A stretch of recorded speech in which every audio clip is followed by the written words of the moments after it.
The Visual Monitor enables you to monitor and archive visual changes on any page. Visual monitoring can be used to get notifications when competitors update landing pages, check pages for visual bugs after updates, or keep teams updated when changes are made. To get started, select Visual Monitoring. There you can monitor a specific URL or a list of URLs in bulk.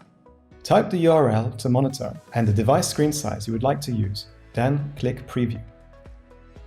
Should certain images or assets not load, we recommend using the full stack browser mode. Once the page is loaded, you can choose to monitor the entire page or choose a specific selection. To prevent false positives, you can choose the sensitivity of the monitoring by specifying an optional threshold. Based on your objective, you can select the frequency of the checks from every 3 months down to every 5 minutes for rapidly changing pages. Then, click Start Monitoring to get started. Hexowatch will keep an eye on your page and will notify you when any visual changes are detected.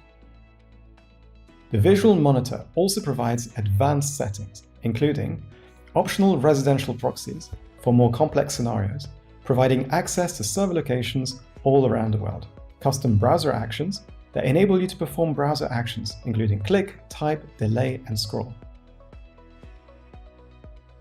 custom notification channels to receive alerts via Discord, email, Telegram, Slack, Zapier, your browser, or via webhooks, ad blocking, user agent options to allow your organization to whitelist Hexawatch, as well as advanced scheduling options to customize your monitor to your needs.